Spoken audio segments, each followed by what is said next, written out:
I'm already in receipt of the warrant of arrest issued against me by the 5th Division of the Sandigan Bayan.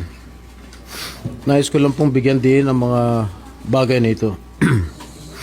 I will remain firmly with the majority bloc under the leadership of Senate President Alan Peter Cayetano. Hindi ako matitinag sa anumang panggigipit, pananakot, political maneuvering para talikuran ang aking paninindigan. I will not yield to threats. I will not be intimidated. I will not be pressured into surrendering my independence of judgment. I am giving instructions to the Senate Secretary to put on hold my salary. Personal kong pasya ito upang ipakita sa sambayan ng Pilipino na wala akong intensyon makinabang sa pondo ng bayan habang nililinis ko ang aking pangalan. At higit sa lahat, hindi ako papasailalim ng kustodya ng Senado. I will not seek Senate custody. Hindi ko gagamitin ang Senado bilang panangga laban sa mga aligasyon sa akin. Nakahanda akong ipagtanggol ang aking sarili sa hukuman at hindi ako magtatago sa likod ng institusyong ito upang umiwas sa proseso. Ipagtatanggol ko hanggang sa huli ang aking sarili para patunayan na walang batayan ang mga paratang sa akin. Kalokohan ang lahat na ito. Mismo ang Senate Legislative Budget Research and Monitoring Office or LBRMO ang nagsabi sa ombudsman na wala silang anumang dokumento o record na nagpapakita na ako ay nagpasok ng anuman insertion sa 2025 national budget. Ang mahalagang impormasyon nito ay kinilala pa mismo ni dating Senate Blue Ribbon Chairman Senator Panfilo Lacson bilang isang makabuluhang ebidensya na sumasalungat sa mga aligasyong binabato laban sa akin. So how can the Office of the Ombudsman file a plunder case against me when I am not even alleged to be part of or the mastermind of the supposed scheme? Wala po akong kinalaman dyan. Ngayon ko lang po isa sa publiko ito. Maraming beses po ako inalok na talikuran ang independent majority bloc kapalit ang pagbabasura sa aking kaso. Ngunit, hindi ko po ito tinanggap. Mas nanaig ang paninindigan ko na ako'y manatili sa hanay ng mga kasamahan ko sa independent majority bloc. I stand my ground. Ngayon kung tatanungin niyo kung sino sila, abangan ninyo ang susunod na kabanata.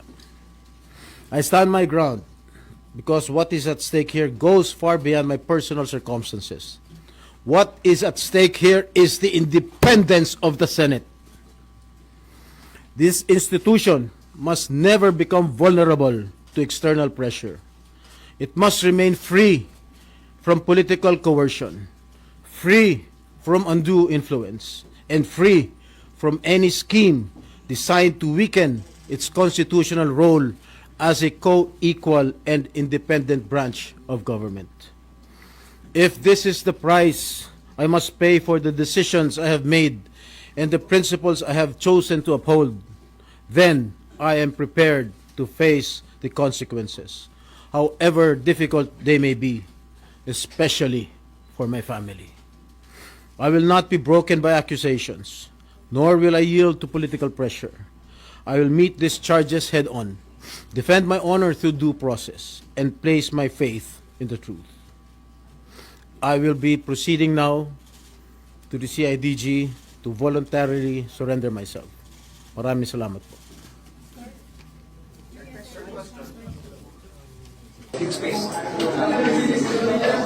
Usapan natin sa labas. Okay na usapan natin sa labas. Okay na usapan natin sa labas. Hindi sa loob ng sinabi ko. You can go out. You can, no, even during Morris time, hindi ginawa to. Even during Cory's time, Salonga did not allow. We're going to walk him out. We can arrest him right outside the gate. He's voluntary. Respect the Constitution. This is not about Jinggoy. We're going out. No, don't he's right here. He can be arrested right there. So if you don't want to take a statement there, sir, you just outside the gate. We're going to walk 5 minutes. This is the Senate of the Philippines. It's never been done. It's never been done. Salonga stood up for Enrile. Ang kalaban si Cory. Ang kaso, rebellion. Anong ginawa? They walked out. We're just asking you to walk out, but let's walk. Let's walk. Go. Let's in here. Sir,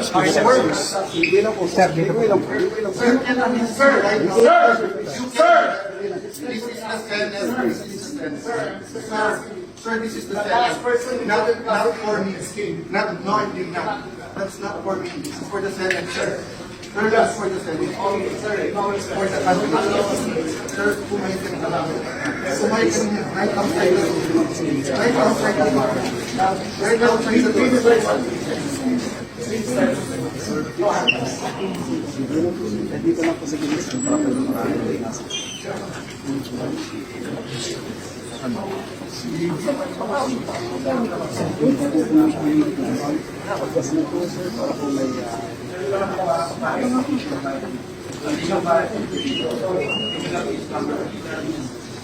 Ano na mangyayari sa Senado ngayon na inaresto na nga nila si Jinggoy Estrada? At ano magiging mga legal na implikasyon nito sa proceedings ng impeachment at ilan pang mga susunod na magaganap dito sa ating Republika? Ito po muli si Attorney Mike Operario. Pag-usapan natin yan. At kanina nga ang mainit na balita ay ang pag-aresto kay Jinggoy Estrada. Alam nyo, sa totoo lang, never kong ibinoto si Jinggoy Estrada. Kasi, well, the reputation, galing siya, anak siya ni Erap, Trapo, yung sort of those things. And to be fair with Jinggoy Estrada, ngayon lang ako humanga sa kanya. Kasi mayroon siyang pagkakataon base doon sa mga reports na sila inuudyukan na sumama sa mayorya. Pwede namang mawala na itong kaso na ito, no? But he stood his ground. And dito ay humanga ako sa kanya, pati sa the way he handled it kanina. He was calm, he was composed, at very gentleman-like and statesman-like sa kanyang conduct kanina. Kaya, well, Senator Jinggoy Estrada, you proved me wrong. At inaamin ko yan. At ngayon na ikinulong na si Jinggoy Estrada at hindi pa nila naaprubahan yung pag-amyenda doon sa rules kung saan siya makapag-participate. Kaya nga sana gusto ko talaga noon na igiit na nila na amyendahan yung rules, kahit na magalit, mag-walk out itong minority. Because the real plan of the minority really was to decimate, bawasan ng bilang ng mayorya para magkaroon sila ng advantage. Well, hindi lang si Jinggoy ang target dyan. Meron pang mga susunod. Nandiyan pa sila Villanueva, nandiyan pa sila Chis Escudero. And we're hoping na itong mga natitira na ito, despite of the fact na sigurado namang tatarget din sila ng administrasyon, ay manatiling tapat sa kanilang sinumpaang tungkulin at maging matatag. Dito muna talaga susukatin ang maturity ng isang pinuno sa panahon ng matinding pagsubok. And there is no challenge greater than this right now. This administration is a great challenge to those who are serving, yung mga totoong naglilingkod sa ating bayan. Because sa bansa natin ngayon, this is a country where no good deeds goes unpunished. Kung ikaw ay gumagawa ng mabuti, ikaw ay parurusahan. Pero kung ikaw ay masama, ay nako, kutakot na maleta ang aabutin mo. Bakit hindi makukumbinsin ninyo ang mga Pilipino na hindi politika itong motibo na to ng administrasyon? Well, it's so simple. Yung tinatarget nyo lahat nasa minority. yung nandun sa majority despite the fact na mayroong mga involvement dyan sa mga flood control projects. Ano? Pati na rin sina Rafi Tulfo, sina Erwin Tulfo rather, doon sa kanilang party list, yung act sa CIS. Yung testimony ng 18 Marines at tilit na tinatakpan kasi nga may madadamay na mga senador na nasa majority. And wala pang kinakasuhang mga congressman hanggang sa kasalukuyan. Nasaan na si Martin Romualdez? Nasaan na yung kaso dun sa mga 65 contractors? Yung 15 na mga favored na mga contractors daw who kumorner sa lahat ng mga kontrata ng flood control. Nasaan sila? Wala hanggang sa kasalukuyan. So, wag nyo kaming uululin, wag nyo kaming lolokohin na ito ay tungkol sa flood control. This is never about the flood control. This is about the impeachment process and your effort to prevent the investigation on the flood control. Hindi isang aksidente na on the day na muling bubuksan ang usapin sa flood control ay aarestuhin ng vice chairman. Hindi tayo mga utu-utu, hindi tayo mga tao sa mula na para pakitaan tayo ng ganito at bibigyan tayo ng kwento ng administrasyon na this is about the dispensation of justice. This is not about justice. This is about absolute political control. At iyan ang ginagawa ng administrasyon sa kasalukuyan. Ginagamit ang mga ahensya ng pamahalaan, ng ombudsman, ng DOJ, they have weaponized the entire executive department against the people, against the representatives of the people. At ito ang nakakalungkot sa sitwasyon natin ngayon. Sapagkat itong administrasyon na ito, wala silang pakialam, alam natin iyan o hindi.